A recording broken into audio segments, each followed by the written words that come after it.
تصور کریں ایک ایسی قوم جو اپنی مقدس عبادت گاہ، اپنا روحانی مرکز اور اپنی شناخت کھو چکے ہو۔ 70 عیسوی میں جب رومیوں نے یروشلم کی دوسری ہیکل کو تباہ کیا تو یہودی قوم ایک گہری بحران سے گزری۔ یہ وہ وقت تھا جب یروشلم جو یہودی مذہب کا قلب تھا کنڈر بن گیا۔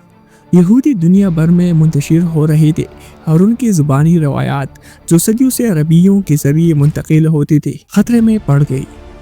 اسی بحران نے ایک عظیم دستاویز کو جنم دیا، تلمود۔ یہ کوئی ایک کتاب نہیں بلکہ کئی جلدوں پر مشتمل ایک وسیع مجموعہ ہے جو یہودیوں کی زبانی روایات کو محفوظ کرتا ہے۔ یہودی اسے توراتی شبع الفیہی یعنی زبانی تورات کہتے ہیں، جو تحریری تورات یعنی عہد نامہ قدیم کی 5 کتابوں جو کہ پیدائش، خروج، اخبار، گنتی، استثناء کی تشریح اور تکمیل کرتی ہے۔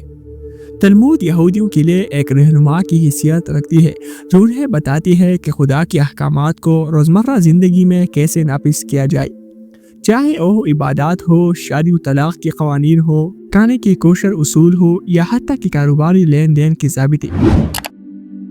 تلمود کی کہانی اس تباہی کے بعد شروع ہوتی ہے۔ 2 صدی عیسوی میں ربی یہودا حناسی نے زبانی قوانین کو مرتب کیا جیسے مشنا کہا جاتا ہے۔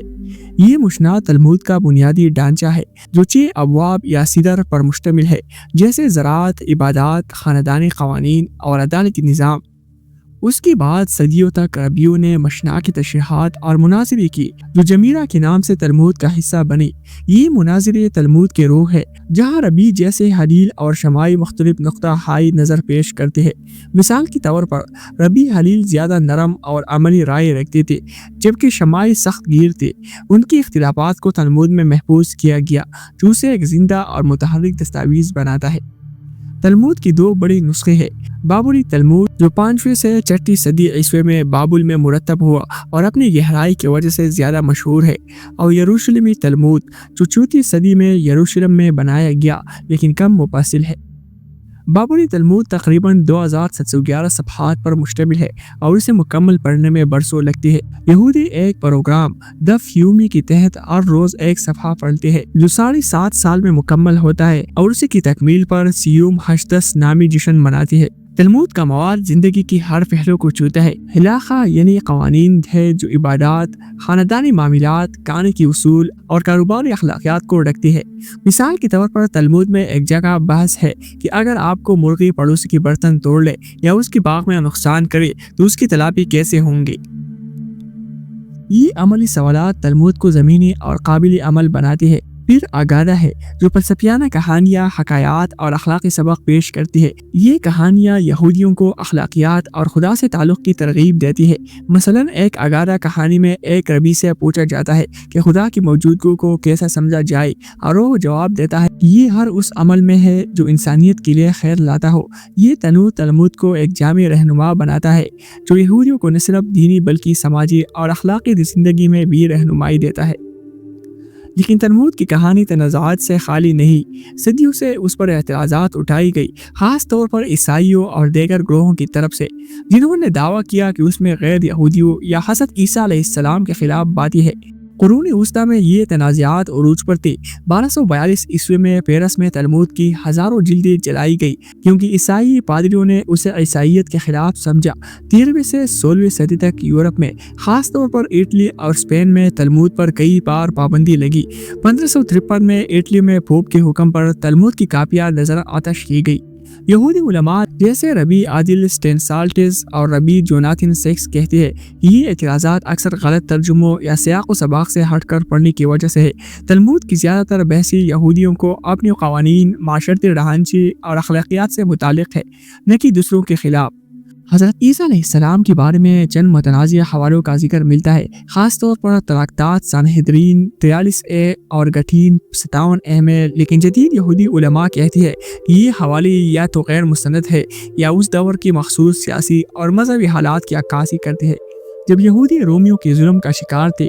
تلمود ساسینو جیسے جدید تراجم میں ان حوالوں کو یا تو حذف کیا گیا یا ان کی تشریح کی گئی ہے تاکہ غلط فہمیاں دور ہو۔ ہمارے لیے یہ سمجھنا ضروری ہے کہ کسی بھی دینی متن کو اس کی تاریخی تناظر کے بغیر پڑھنا غلط فہمیوں کو جنم دے سکتا ہے۔ اب آتے ہیں اس سوال کی طرف کہ اسلام تلمود کو کس نظر سے دیکھتا ہے۔ قرآن مجید میں یہودیوں کی بعض زبانی روایات کو تحریف شدہ قرار دیا گیا ہے۔ سورہ بقرہ آیات نمبر 79 میں اللہ تعالیٰ فرماتی ہے، بس افسوس ہے ان لوگوں پر جو اپنے ہاتھوں سے کتاب لکھتے ہیں پھر کہتے ہیں کہ یہ اللہ کی طرف سے ہے تاکہ اس کی عوض تھوڑی سی قیمت حاصل کرے۔ اسی طرح سورہ مائدہ آیت نمبر 13 میں فرمایا گیا، انہوں نے اپنے عہد کو توڑا اس لیے ہم نے ان پر لعنت کی اور ان کی دل سخت کر دی۔ وہ الفاظ کو ان کی معنی سے بدل دیتے ہیں۔ اسلامی علماء اسے یہودیوں کی زبانی روایات سے جوڑتے ہیں جن میں تلمود بھی شامل ہے۔ مشہور عالم ابن تیمیہ نے اپنی کتاب الجواب الصحیح لمن بدل دین المسیح میں یہودیوں کی زبانی روایات پر تنقید کی ہے، لیکن تلمود کا براہ راست ذکر کم ملتا ہے۔ امام غزالی نے بھی اپنی تحریروں میں یہودی متون کو تحریف پر بحث کی، خاص طور پر احیاء علوم الدین میں، جہاں انہوں نے الہی کلام کے مقابلے میں انسانی تالیفات کی حدود کو بیان کیا۔ جدید علماء جیسے ڈاکٹر ذاکر نائک کہتے ہیں کہ تلمود انسانی فکر کا نتیجہ ہے، جبکہ قرآن اور حدیث الہی وحی ہے۔ اس لیے اسلام تلمود کو ایک تاریخی اور ثقافتی دستاویز کے طور پر دیکھتا ہے، نہ کہ الہی کلام کے طور پر۔ مثال کے طور پر ڈاکٹر ذاکر نائک اپنے لیکچرز میں جیسے کہ similarities between Islam and Judaism Talmud کو یہودیوں کی ثقافتی روایت کا حصہ قرار دیتے ہیں، لیکن اسے قرآن سے موازنہ نہیں کرتی۔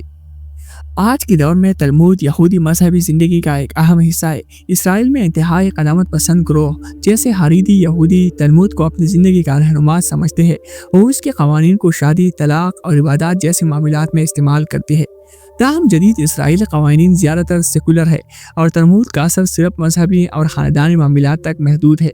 یہودی مدرسوں یعنی یشیوا میں طلبہ تلمود پر گھنٹوں بحث کرتے ہیں اور اس کی تعلیم کو ایک مقدس فریضہ سمجھا جاتا ہے۔ دفیومی پروگرام اس روایت کی زندہ مثال ہے جہاں دنیا بھر کی یہودی ہر روز ایک صفحہ پڑھتے ہیں اور 7.5 سال بعد جب یہ مکمل ہوتا ہے تو سیومی ہشتس نامی عظیم جشن منایا جاتا ہے۔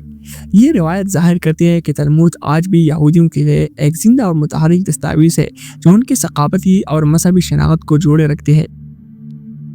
تلمود کی یہ کہانی ہمیں ایک ایسے قوم کی تاریخ، ثقافت اور مذہبی روایات سے روشناس کراتی ہے جو صدیوں سے اپنی شناخت کو محفوظ رکھنے کی جدوجہد کرتی ہے۔ اسلامی نقطہ نظر سے تلمود ایک انسانی تعلیم ہے، جبکہ قرآن اور حدیث الہی وحی ہے۔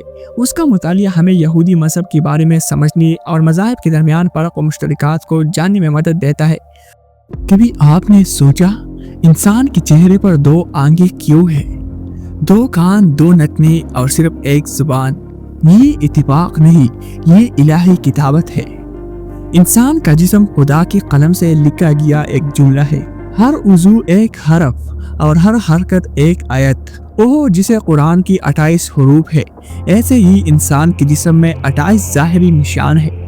آنکھ، کان، زبان، ہاتھ، انگلیاں، سب کی سب کائناتی زبان کی حرف ہے۔ انسان قرآن کی تفسیر نہیں بلکہ خود ایک قرآن ہے۔ کیا انسان واقعی خدا کی تجلی ہے یا صرف خاک کا پتلا؟